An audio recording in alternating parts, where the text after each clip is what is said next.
신약 성경 읽기 18번째 날, 제목은 내 믿음이 크다. 본문은 마가복음 7장과 8장, 마태복음 15장입니다. 자세한 장절은 설명문이나 자막을 참고하시기 바랍니다. 예수께서 두로 지역에 가셨다. 아무도 모르게 있기를 원하셨다. 그런데 악한 귀신 들린 딸을 둔 여자가 예수의 소문을 듣고 와서 발 앞에 엎드렸다. 그 여자는 그리스 시로페니키아 출생인데 자기 딸에게서 귀신을 쫓아내달라고 예수께 간청하였다. 예수께서 여자에게 말씀하셨다.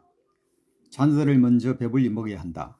자녀들이 먹을 빵을 집어서 개들에게 던져주는 것은 옳지 않다.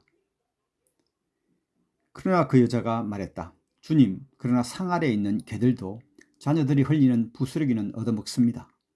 그래서 예수께서 그 여자에게 말씀하셨다. 내가 그렇게 말하니 돌아가거라. 귀신이 내 딸에게서 나갔다.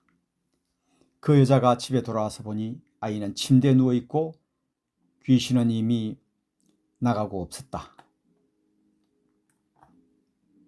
마가복음에 기록된 얘기이다. 마태복음에도 같은 얘기가 기록되어 있다. 그리스 여인이 아니라 가나안 여자로 소개된다. 여자여, 참으로 내 믿음이 크다. 내 소원대로 되어라 하는 말씀을 통해 겸손하게 다윗의 자손이신 주님이라고 부르며 간청하는 여인의 믿음이 크다는 것을 공감하게 된다. 예수께서 두로를 떠나 시돈을 거쳐 데가볼리 지역 가운데를 지나 갈릴리 바다에 오셨다. 주님은 많이 걸으셨던 것 같다.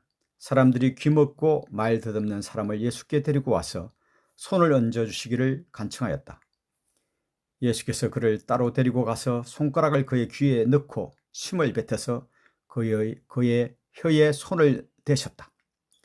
그리고 하늘을 우러러보고 탄식하시고 그에게 말씀하시기를 에바다 하셨다.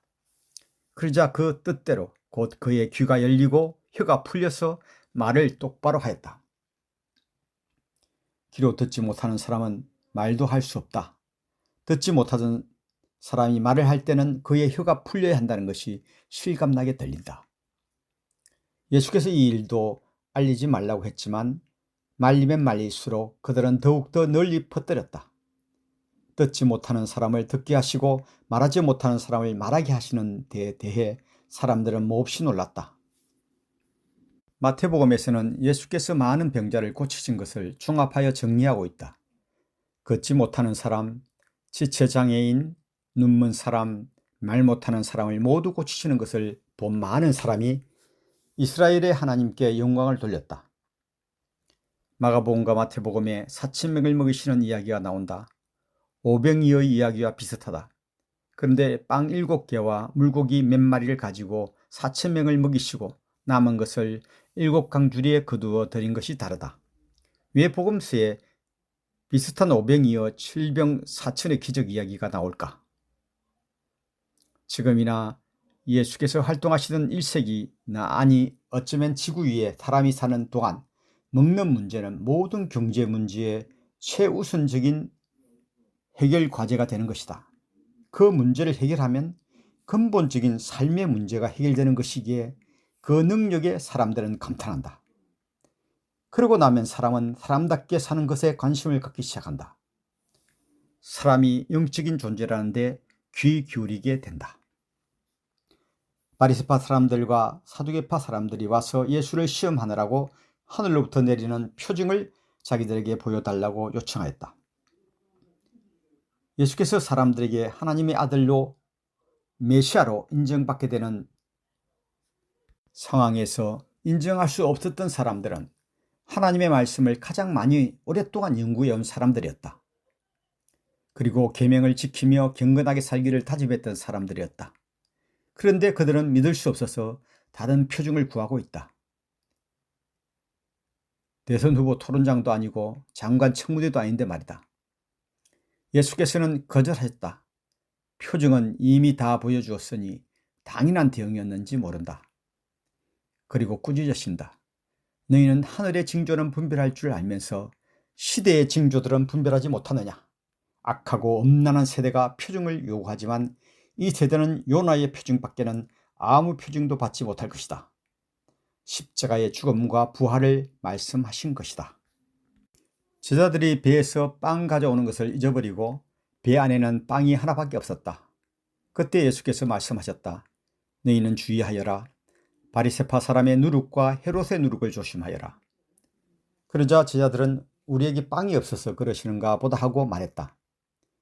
예수께서는 제자들이 말귀를 알아듣지 못하는 것이 답답하셔서 말씀하셨다.